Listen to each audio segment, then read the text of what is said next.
தொழில்நுட்ப கலைஞர்களுக்கும் வணக்கம். எப்பவுமே அந்த மாதிரி காமெடியில் தான் பலி கொடுப்பானுங்க.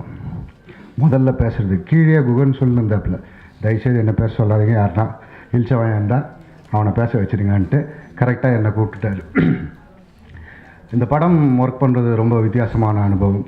ஏன்னா நாங்கள்லாம் நாடகத்துலேருந்து வந்தவங்க. எந்த வருஷம் வந்தேன்னு சொன்னால் என் வயசை கண்டுபிடிச்சிடுவீங்க, அதனால் அதை சொல்ல போகிறதில்ல. நாங்கள்லாம் ஒரு ஹோம்ஒர்க் பண்ணிட்டு தான் போவோம். இந்த மாதிரி கேரக்டர் சார், இந்த மாதிரி கேரக்டர்னு முதல்ல பேசினா ஒரு ஹோம்ஒர்க் பண்ணிட்டு போவோம்.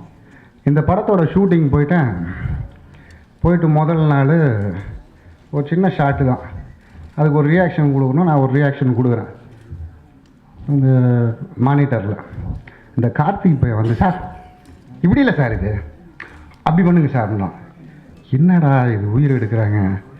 மறுபடியும் ஒன்று பண்ணி காட்டுறேன், மறுபடியும் எப்படிங்க, என்னடா இது தெரியாமல் வந்து மாட்டிக்கிட்டுமா இவங்ககிட்ட. எப்போ கார்த்திகை தனியாக கூட்டிட்டு போய் உனக்கு என்ன வேணும்னு சொல்லு அப்படின்னா, அதுக்கப்புறம் தான் இந்த டீமை பற்றி தெரிஞ்சுக்கிட்டேன். அவங்க ஏற்கனவே ஒரு படத்தை மனசில் எடுத்துகிட்டு இருக்காங்க, ரொம்ப தெளிவாக. எங்கள் பெரியவங்க சொல்லுவாங்க, ஒரு பாறை இருந்ததுன்னு வச்சிங்களேன், அதில் எது எது வேண்டாமோ அதையெல்லாம் எடுத்துட்டோன்னா அங்கே ஒரு சிலை இருக்கும். தேவையில்லாததை நீக்கி விட்டோன்னா ஒரு சிலை இருக்கும். அது மாதிரி இதுதான் வேண்டும் என்று தெளிவாக இந்த டைரக்ஷன் டீம் வந்தது. ரொம்ப சந்தோஷமாக இருந்தது. இவங்க ஒர்க்கிங் ஸ்டைலு, இவங்க பேட்டர்ன். முதல் நாள் வந்து பெரிய பிரச்சனை என்னென்னா, முதல் நாள் ஷெட்யூல் பண்ணியிருக்காங்க, சீன்ஸ் எல்லாம் 5 மணிக்கே எடுத்து முடிச்சிட்டார்.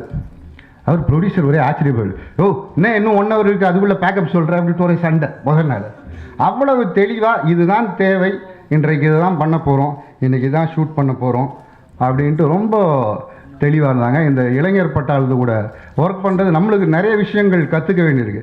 நான்லாம் அந்த பழைய லூப் டப்பிங்லேருந்து நடிச்சிட்ருக்கேன்.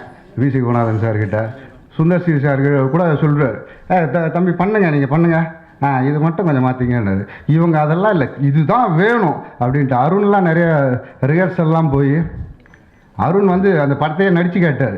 ஃபுல் சீன் அடுத்த ஷெட்யூலில் இருக்கிறதெல்லாம் என்கிட்ட நடிச்சு கேட்டார், இது மாதிரிலாம் பண்ணியிருக்கேன் சார் அப்படின்ட்டு. அது மாதிரி ரொம்ப தெளிவாக பண்ணியிருக்காங்க. படமும் ரொம்ப தெளிவாக வந்திருக்கு. நிஜமாகவே தமிழ் சினிமாவில் வந்து ஒரு புதிய பரிமாணத்தை இந்த படம் கொண்டு வரும் என்று நினைக்கிறேன். குஹன் வந்து அடுத்த ஒரு 10-15 வருடங்களுக்கு பேசப்படுகிற ஒரு இளைய தலைமுறை இயக்குனராக வருவார்.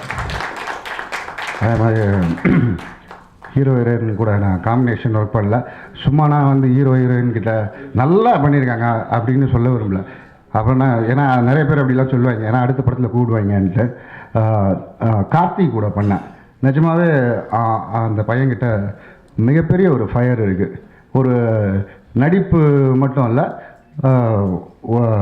இணை இயக்குனரும் பணியாற்றிருக்காருன்னு நினைக்கிறேன், டைரக்ஷன் டிபார்ட்மெண்ட்லையும். நிச்சயமாக அந்த பையனுக்கு மிகப்பெரிய எதிர்காலம் இருக்குது. இந்த ஒரு இளைஞர் பட்டாளத்து கூட வேலை செய்யும் போது நம்மளுக்கே ஒரு எனர்ஜி வருது. நிஜமாகவே இந்த சவாரி வந்து திரைப்படத்துறையில் நீண்ட நாள் இந்த குழு திரைப்படத்துறையில் சவாரி செய்ய போகுது. அதுக்கு மிக மிக பக்கபலமாக இருக்க போகுது மீடியா தான்.